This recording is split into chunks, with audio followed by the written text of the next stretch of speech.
wind today. And what happens is that the wind above the valley is different to the wind in the valley. So not only are the pilots pressure of the air today, they're also having to allow for the wind factors. So as we go up here, we're going to see a 180 degrees turn all the way. How many laps are doing each pilot? Each pilot's doing 5 laps of the course in this training session and 5 laps of the course in the next training session. And as you can see, Martin working it tighter and lower. His first run quite high. He's getting used to the course, he's getting used to the turning. This is precision flying at its absolute best, and he's got to get it right. Atenção que já aqui no ponto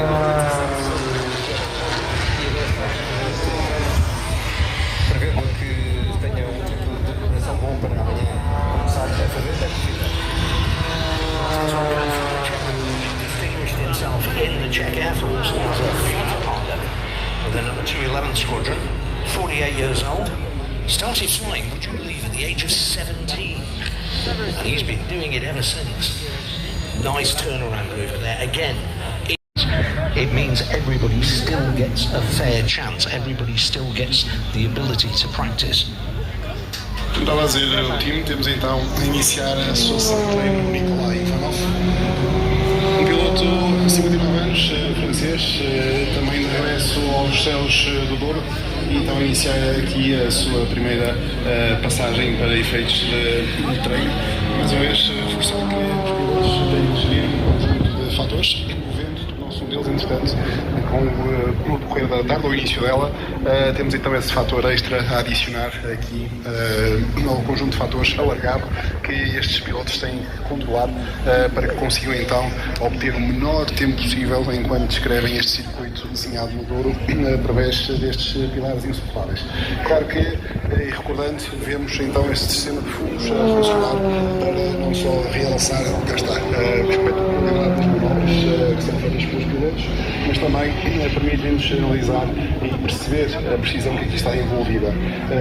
Tudo acontece muito rápido, num espaço muito curto, razão pela qual temos de ter pilotos altamente capazes para que então tenham essa percepção, apesar de naturalmente a distância entre as margens ser relativamente elevada para um ser humano dito normal, bem entendido, quando estamos a deslocar-nos a perto de 300 km por hora e temos que manobrar num espaço tão apertado, só mesmo com uma máquina capaz de altura e acima de tudo com a pessoa certa a bordo, então se consegue obter aqui estes tempos incrivelmente baixos para a descrição deste circuito aqui de cima.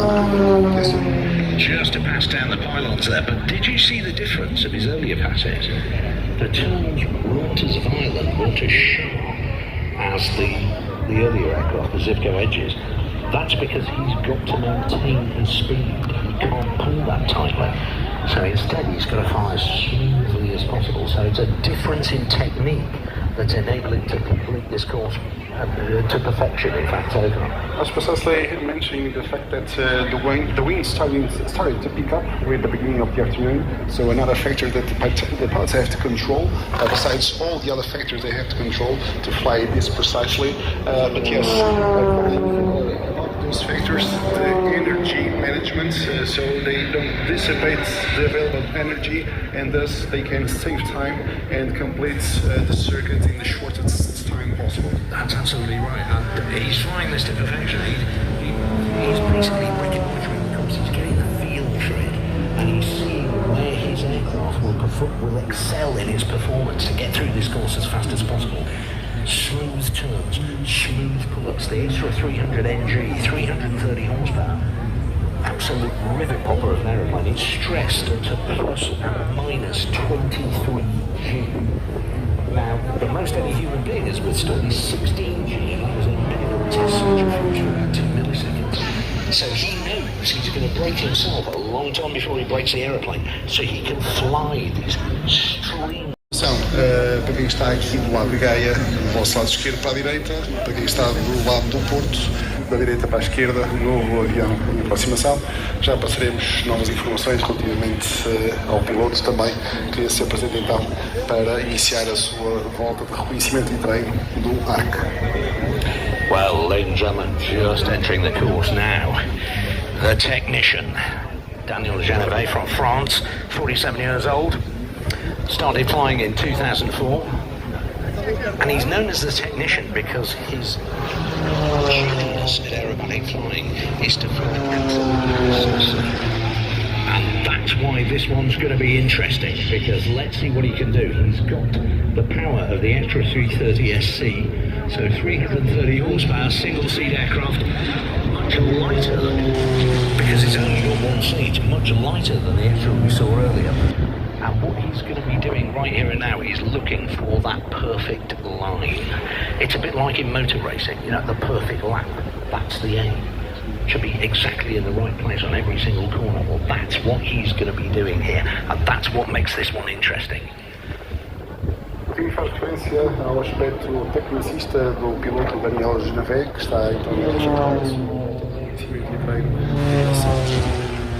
Este avião, o Extra 330 SC, está equipado apenas com um lugar, ao contrário de outros aviões que já cá vimos hoje, e à conta disso mesmo estamos nós a falar de aviões construídos, seja o avião no topo, seja os questões reais europeios, mas aqui, como nas corridas de automóveis, também nas corridas de motas, qualquer variação de peso conta. Naturalmente, relativamente à impossibilidade, perdão, à possibilidade de ter ou não penalizações em relação ao tempo. Aqui a luta, a nossa expressão também passa pelo facto de ter o avião o mais leve possível para que ele também se torne o mais ágil, o mais rápido possível.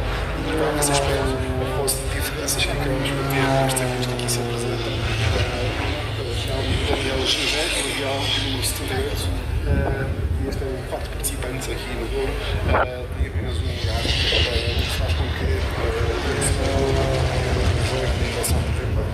com dois lugares. Daniel, em particular, fruto do seu virtuosismo em relação. You can see the little jinks, the little tweaks he's making to his flight path. He's reacting to the wind conditions around him. He's reacting to the temperature and pressure down here in the valley. He's just tweaking his performance with every single pass. He's getting it a little bit tighter, a little bit closer. He's finding the line, he's finding that perfect blend. That's what this is about. Aqui eu estava a fazer referência ao tempo. Just so he can pass on this incredible knowledge and ability he has. Aqui também o piloto, como diz o Daniel Genevieve, também acredito que de alguma forma devolver através da aviação este privilégio, esta sorte que ele tem tido ao ser piloto e particularmente piloto da acrobacia. Nesse sentido é um promotor ávido da acrobacia aérea e dessa forma acaba por fazer todo este trabalho também de promoção desta atividade em particular da aviação civil. De seguida temos novo piloto, creio que o Daniel estará prestes a terminar então esta primeira passagem para reconhecimento daqui do circuito junto ao Douro. E dado a ser técnico também passa por aí, portanto, como dizia o time, e fomos testemunhas do que o time dizia, que pequeníssimos ajustamentos da parte dos pilotos constantes, do Daniel em particular, dado daí ele ser conhecido como the technician, no sentido em que estas pequeníssimas correções, à medida que o Daniel se torna mais familiar com a trajetória aqui no Rio Douro e com as condições presentes, então esta constante adaptação da trajetória do avião, e lá está, fruto da manobrabilidade natural que estes aviões têm, daí aqueles pequeníssimos ajustamentos que vemos os pilotos a fazerem constantemente para então conseguirem efetuar este trajeto aqui no Douro no mais curto tempo possível. Well, ladies and gentlemen, entering the course now, Peter Kopstein from the Czech Republic, from Czechia, race number 18.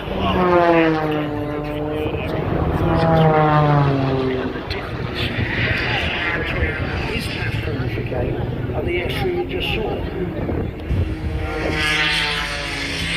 The extra had to hold He's Kopstein. That's the difference.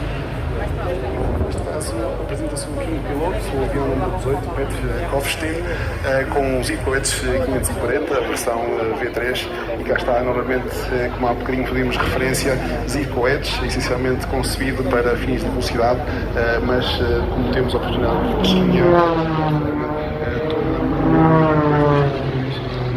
estes constantes ajustamentos para a adaptação da trajetória, da melhor trajetória para para que os pilotos consigam descrever este circuito no menor tempo possível. Eles fazem inversão da trajetória e regressam ao circuito definido pelos pylons, portanto, estes obstáculos insufláveis a partir de barcaças que estão situadas aqui no Rio Douro. Ali junto da ponta rápida dá-se nova volta de inversão com uma subida vertical e cá está os pilotos a reposicionarem-se para voltarem a integrar o circuito aqui no Rio Douro. E mais uma vez estas passagens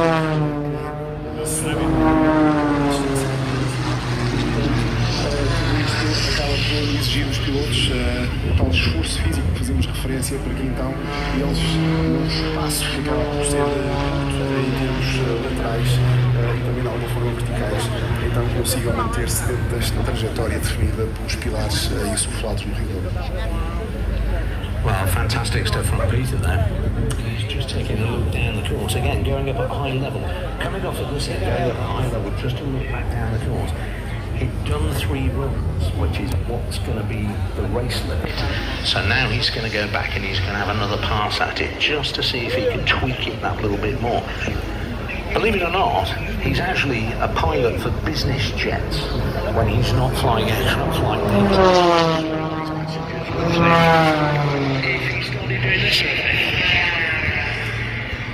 Precisamente como ouvimos fazer referência, o Pedro, além de pilotos de acrobacia, também brincava acerca do que é que considerariam, o que é que sentiriam os passageiros The Edge and the extras have advantages and disadvantages. Well, here's an older aircraft. This is the Cap 231. It's being flown by French pilot François Lavaux, race number 12. The Cap 231 was designed purely for aerobatics. It's an older design, but look at the wing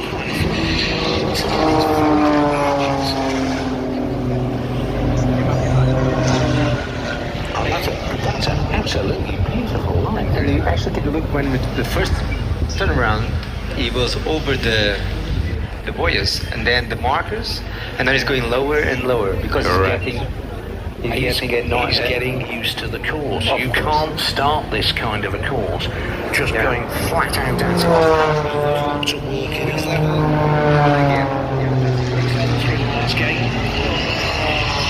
And the fastest possible turnaround. Again, a very, very powerful aircraft, incredibly lightweight. I mean, that's the beauty of even an older aircraft like this, they are all capable of doing this kind of manoeuvring low level and making those gate turnarounds. So it really is anybody's race. And Cap is a friend. O 32 Dário Costa. Well, ladies and gentlemen, entering the race course now, the secret weapon. This is Dario Costa, race number 32. The Italian. Now, when I say the secret weapon, this is because I walked into the hangar and I was talking to Dario and Tobias about their aircraft. And they just said, well, we could tell you, but then we'd have to kill you. And they have made so many tweaks and modifications to this aircraft. Certified, not just any old tweaks, they are certified under the experimental category. They are very, very careful. Tobias Ovida is a brilliant engineer. Dario trusts him. That's why this is not an Edge 540 V3. This is an Edge 540 DCTO. Because it's the initials of both the men involved in building it and modifying it. Como diz aqui o time, ele também teve essa experiência. No caso, aproximámos-nos então do abrigo em que estava o avião do Dário Costa. Então o mecânico ao time disse não podia dizer os segredos, senão teria que o matar.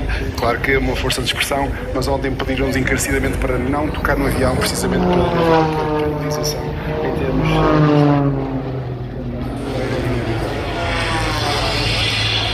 Essas alterações, e como o time referiu, naturalmente que são alterações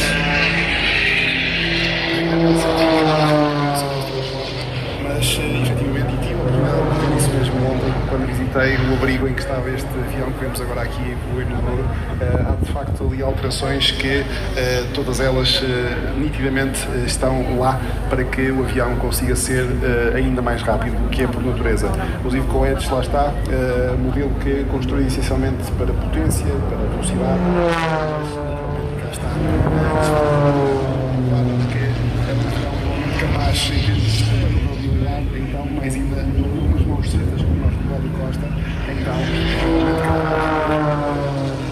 este trajeto em termos de distâncias e da exigência que os pilotos têm de colocar em termos de manobras para se posicionarem e passarem, contornarem os obstáculos que aqui estão no Rio a definir o respectivo circuito. Sempre. Well, Dario Costa giving us what can only be described as an impresario performance here. An old friend of mine said, you don't get into a Formula One car. If you get into a Formula One car, that's what this man is doing in this aeroplane. He is driven by his passion for this. He is driven by his need for speed, for perfection. Considering this is the first time he's flown through the building, the precision of that flying, just unbelievable.